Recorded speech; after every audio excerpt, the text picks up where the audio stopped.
Warahmatullahi wabarakatuh. Hai anak-anak ustazah yang soleh-soleha, mudah-mudahan selalu dalam keadaan sehat dan bersemangat.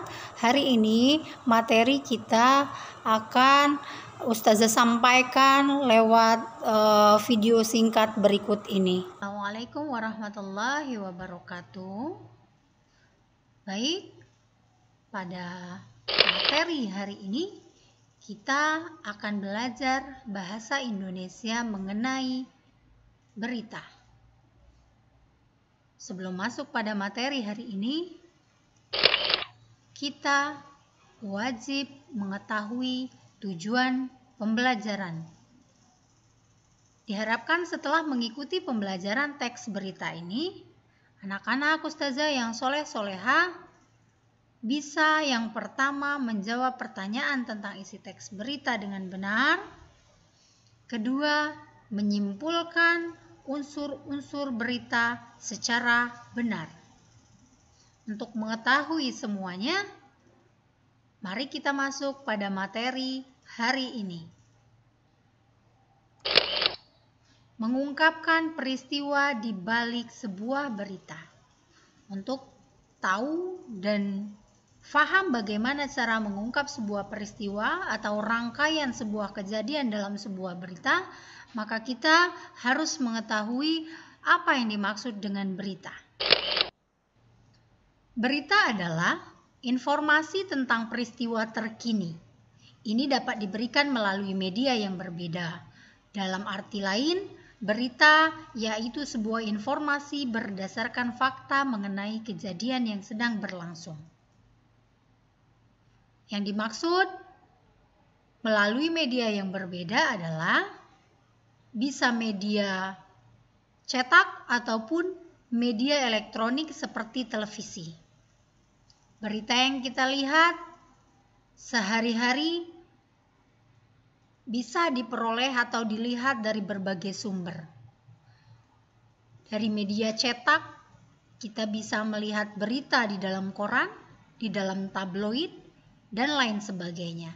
Sementara dalam media elektronik atau melalui media elektronik, kita bisa melihat dan menyaksikan berita secara visual lewat sajian televisi dan layar televisi.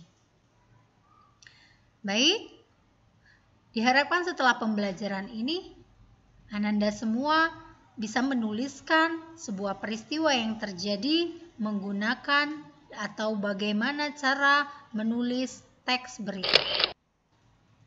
Baik, di awal tadi kita telah membaca salah satu tujuan pembelajaran adalah memahami unsur-unsur teks berita.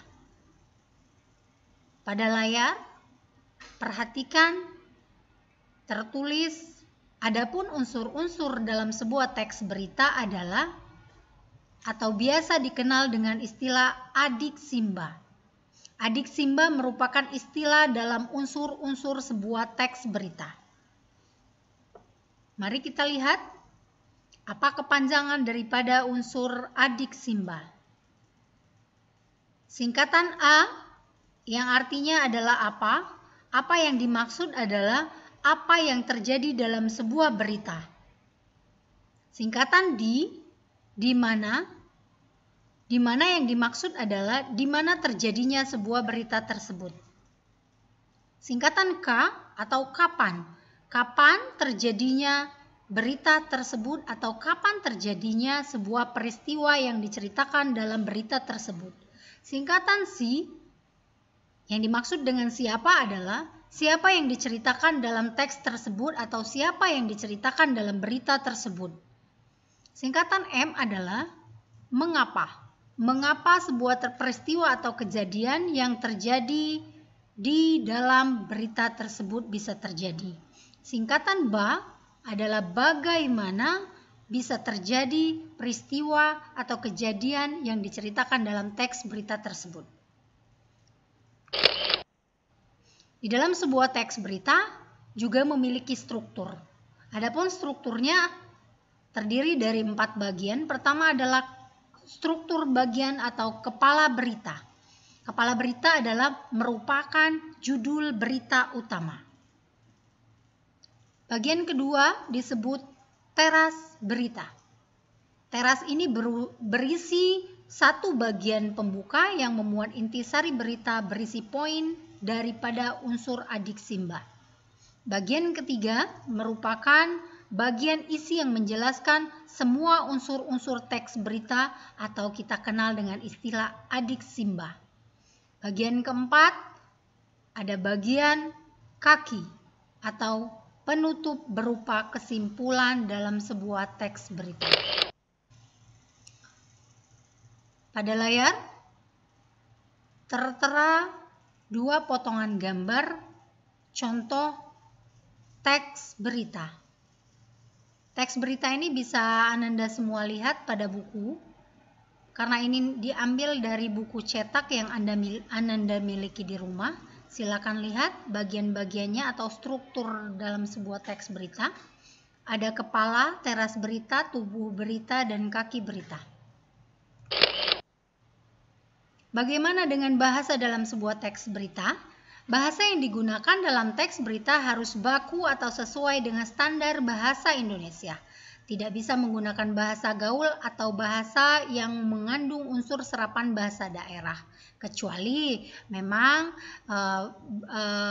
berita tersebut memuat berita atau tergolong atau kategori jenis berita daerah atau berita yang memang harus menuntut untuk menggunakan bahasa daerah tertentu. Bahasa teks berita termasuk ragam bahasa jurnalistik.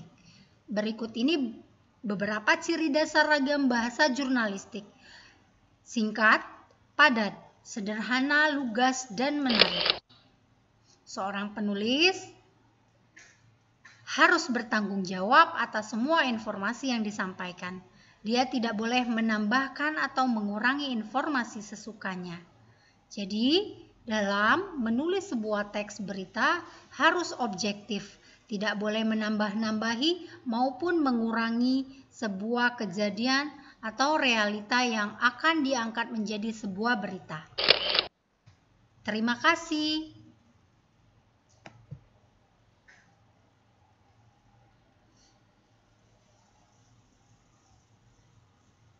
Pembelajaran tadi, kita dapat atau bisa menulis teks sebuah berita dengan baik dan benar dengan memperhatikan unsur-unsur dalam sebuah teks berita.